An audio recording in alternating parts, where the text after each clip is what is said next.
Cyber ಕ್ರೈಮ್ನ control ಮಾಡೋದಕ್ಕೆ ಇವತ್ತಿನ ತುಂಬ ಜನ ಇನ್ಫ್ಯಾಕ್ಟ್ ನಮ್ಮ ಕಲೀಗ್ ಶೀಸ್ ಲಾಸ್ಟ್ ಮನಿ ವಯಸ್ಸಾದವರಾಗಿರ್ಬೋದು ಎಲ್ಲರ ಹತ್ರ ಇವತ್ತಿನ ಫೋನ್ ಇದೆ, ಡಿಜಿಟಲ್ ಫೋನ್. ಬಟ್ ಆದರೆ cyber criminals are a lot more smarter. ಯಾವುದೋ ಒಂದು ಟೆಕ್ನಿಕ್ ಯೂಸ್ ಮಾಡಿ they taking away money. So how do we control this and how can the police help us?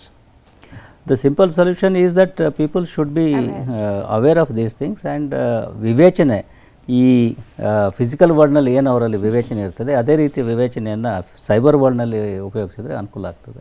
ಈಗ ಉದಾಹರಣೆ ನೀವು ಮಾರ್ಕೆಟ್ಗೆ ಹೋದರೆ ತೆಂಗಿನಕಾಯಿ ತೊಗೊಳಕ್ಕೆ ಹೋದ್ರೆ ಅವ್ನು ಏನು ಕೊಡ್ತಾನೆ ಅದನ್ನು ತೊಗೊಳೋದಿಲ್ವಲ್ಲ, ಅದನ್ನು ಹೊಡೆದು ಟಪ ಅಂದು ಅಥವಾ ಕಲ್ಲಂಗಡಿ ನೋಡಿ ತಿರುಗಿಸಿ ಇದನ್ನು ಮಾಡಿ ತೊಗೊಳ್ತಿಲ್ಲ. ಆ ರೀತಿಯ ವಿವೇಚನೆ ನಿಮಗೆ ಇದರಲ್ಲಿ ಆನ್ಲೈನ್ ಟ್ರಾನ್ಸಾಕ್ಷನ್ ಮಾಡುವಾಗ ಅಥವಾ ಆನ್ಲೈನಲ್ಲಿ ಯಾರೊಬ್ಬ ಮೆಸೇಜ್ ಕಳಿಸ್ತಾ ನಿಮಗೆ ಇದರಲ್ಲಿ ಹಣ ಹೂಡಿಕೆ ಮಾಡಿದ್ರೆ 10 ದಿವಸದಲ್ಲಿ ಡಬಲ್ ಆಗ್ತದೆ, ಟ್ರಿಪಲ್ ಆಗ್ತದೆ ಅಂದಾಗ ಬಹಳ ಸುಲಭವಾಗಿ ನೀವು ನಂಬ್ತೀರ. ಆ ನಂಬಿಕೆ ಏನಿದೆ ಅದು ಬಹಳ ಡೇಂಜರ್. ನಂಬಿದ್ರೇ ಮೋಸ ಮಾಡ್ಲಿಕ್ಕೆ ಆಗೋದು, ನೀವು ನಂಬದೇ ಇದ್ರೆ ಯಾರು ನಿಮ್ಮನ್ನು ಮೋಸ ಮಾಡ್ಲಿಕ್ಕೆ ಆಗೋದಿಲ್ಲ. ಸರ್, ಈಗ ಒಂದು ಪ್ರಾಕ್ಟಿಕಲ್ ಆಗಿ ಈಗ ನಾವು ಗಮನಿಸಿದ್ರೆ, ಈಗ ನಮ್ಮ ಫ್ರೆಂಡ್ ಇದ್ದೇ ಒಂದು ನಂಬರ್, ಆ ನಂಬರ್ ನಂಗೆ ಮೆಸೇಜ್ ಬರುತ್ತೆ. ನಾವು ಮೆಸೇಜ್ ಬರೆದಾಗ ಅಮೌಂಟ್ ದುಡ್ಡು ಹಾಕಿ ಅಂತ ಹೇಳ್ತಾರೆ. ನಾವು ನಾವು ಕಷ್ಟದಲ್ಲಿ ಇರ್ತಾರೆ ಹಾಕ್ತೀವಿ. ಬಟ್ ಅಷ್ಟೊಂದಲೇ ಅವ್ರು QR ಕೋಡ್ಗಳು ಐ ಮೀನ್ UPIಗಳಕ್ಕೆ ಕಳಿಸಿ ಅಂತ ಹೇಳ್ತಾರೆ. ಅಂತಹ ಸಂದರ್ಭದಲ್ಲಿ ಅವುಗಳನ್ನ ಟ್ರ್ಯಾಕ್ ಮಾಡಿ ಅಥವಾ ಈಗ ಹೋಗಿದ್ದನ್ನು ವಾಪಸ್ ತೆಗೆದುಕೊಳ್ಳೋದಕ್ಕಾಗತ್ತೆ ಅಥವಾ ಅದಕ್ಕೆ ಯಾವ ರೀತಿಯಾಗಿ ನಾವು ಕಂಪ್ಲೇಂಟ್ ಮಾಡಬೇಕಾಗತ್ತೆ?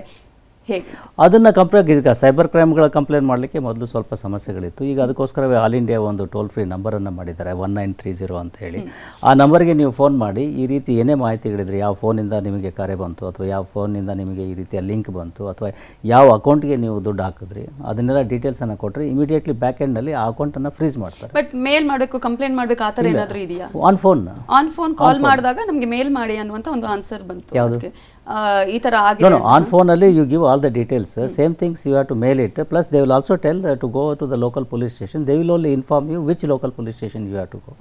ಸೊ ಆ ಪೊಲೀಸ್ ಸ್ಟೇಷನ್ಗೆ ಹೋಗಿ ನೀವು ದೂರನ್ನು ದಾಖಲಿಸಬೇಕಾಗ್ತದೆ. Because FIR is a must for investigation. But this is basically ಈ ಹೋಗಿರ್ತಕ್ಕಂಥ ದುಡ್ಡು ಇದಾಗಬೇಕು, ಫ್ರೀಸ್ ಆಗಬೇಕು. ಅದು once a money is gone, it is gone.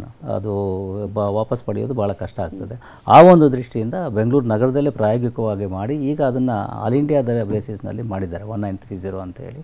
It is working very well. So immediately ಆ ನಂಬರ್ಗೆ ಫೋನ್ ಮಾಡಿ ನೀವು ಹೇಳಿದ್ರೆ, ಅದರಲ್ಲೂ ಕೂಡ ಗೋಲ್ಡನ್ ಅವರ್ ಅಂತಲೂ ಹೇಳ್ತೀವಿ ನಾವೀಗ. ಗೋಲ್ಡನ್ ಅವರ್ ಆಕ್ಸಿಡೆಂಟ್ನಲ್ಲಿ ಹೇಗೆ ಹೇಳ್ತೀರಿ, ಆಕ್ಸಿಡೆಂಟ್ ಆಗಿ 1 ಅಥವಾ 2 ಗಂಟೆ ಒಳಗಾಗಿ ಆ ಗಾಯಾಳುವನ್ನು ಆಸ್ಪತ್ರೆಗೆ ಸೇರಿಸಿದರೆ ಅವನ ಉಳಿತಕ್ಕಂಥ ಪ್ರಮಾಣ ಅಥವಾ ಅವನ ಗಾಯದ ಪ್ರಮಾಣ ಕಡಿಮೆ ಆಗ್ತಕ್ಕಂಥದ್ದು ಸಾಧ್ಯ ಇದೆ ಅಂತೇಳಿ. ಅದೇ ರೀತಿಯಲ್ಲಿ ಈ ಸೈಬರ್ ಕ್ರೈಮ್ಗೆ ಒಳಗಾದಾಗ ನೀವು ಎಷ್ಟು ತ್ವರಿತವಾಗಿ 1930ಗೆ ಫೋನ್ ಮಾಡಿ ನೀವು ಮಾಹಿತಿಗಳನ್ನು ಕೊಡ್ತೀರಾ ಅಷ್ಟು ನಿಮಗೆ ಆ ಹಣ ವಾಪಸ್ ಬರ್ತಕ್ಕಂಥ ಸಾಧ್ಯತೆ ಇರ್ತದೆ. ಒಂದು ವೇಳೆ ವಿಳಂಬ ಆಯಿತು, ದುಡ್ಡು ಹೋಯಿತು, ಎಲ್ಲೋ ಮಲ್ಟಿಪಲ್ ಅಕೌಂಟ್ಸಿಂದ ಆ ಕಡೆ ಹೋಗಿ ATMಗಳಿಂದ ವಿಡ್ರಾ ಆಯಿತು ಅಂತ ಹೇಳಿದರೆ ವಾಪಸ್ ಬರೋದು ಕಷ್ಟ. ಬಟ್ ಮೊದಲು ಅಂದರೆ ಜನರಿಗೆ ಅದು ಒಂದ್ಸಲ ಹೋದರೆ ಹೋದಂಗೆ ಅನ್ನುವಂಥದ್ದು ಇತ್ತು. ಬಟ್ ಜನರಿಗೆ ಈಗ ನಾನು ಅಂದ್ಕೊಳ್ಬಹುದು ವಾಪಸ್ ಬರುತ್ತೆ, ಹಾಗಾಗಿ ನಾವು ಅವ್ರಿಗೆ ಕಂಪ್ಲೇಂಟ್ ಮಾಡಬೇಕು ಅಂತ ಹೇಳಿ ಸ್ವಲ್ಪ ಡ್ಯೂ ಡೆಲಿಜೆನ್ಸ್ ಇರಬೇಕಾಗ್ತದೆ.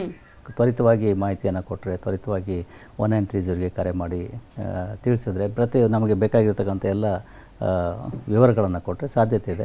ಬಟ್ ಅದಕ್ಕೂ ಮುಂದುವರೆದು ನಾನು ಹೇಳ್ತಕ್ಕಂಥದ್ದು ಆ ಸಂದರ್ಭಗಳೇ ಬರದೇ ಇರೋ ಹಾಗೆ ನೋಡ್ಕೊಳ್ಳಿ ಅಂತ ಹೇಳಿ. ಸಿಂಪಲ್ ಥಿಂಗ್, ಇವು ಸ್ವಲ್ಪ ವಿವೇಚನೆ ಇರಬೇಕಾಗ್ತದೆ. ಜೊತೆಗೆ ಇನ್ನೊಂದು ನಾನು ತಮಾಷೆಗೆ ಹೇಳೋದು ಅಂದರೆ, if you daily read the newspapers you cannot be a victim of cyber.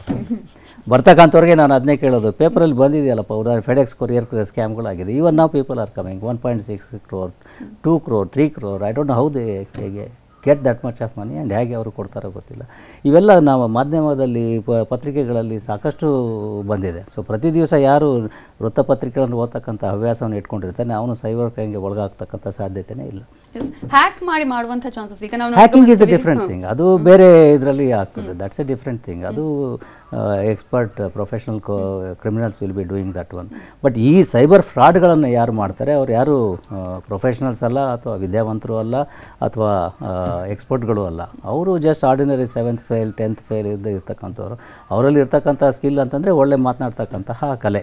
So ಆ ಕಲೆಯಿಂದ ಅವರು ನಿಮ್ಮನ್ನು ಇಲ್ಲ ನಿಮ್ಮ ಇನ್ಸೆಕ್ಯೂರಿಟೀಸನ್ನು ಮೇಲೆ ಆಟ ಆಡ್ತಾರೆ ಅಥವಾ ನಿಮ್ಮನ್ನು ಭಯಪಡಿಸ್ತಾರೆ ಅಥವಾ ನಿಮಗೆ ಆಮಿಷ ಒಡ್ತಾರೆ, ಒಡ್ಡಿ ಅವ್ರು ನಿಮ್ಮಿಂದ ಒಟ್ಟಿನಲ್ಲಿ ಹಣವನ್ನು ಕೇಳಲಿಕ್ಕೆ ಪ್ರಯತ್ನವನ್ನು ಮಾಡ್ತಾರೆ.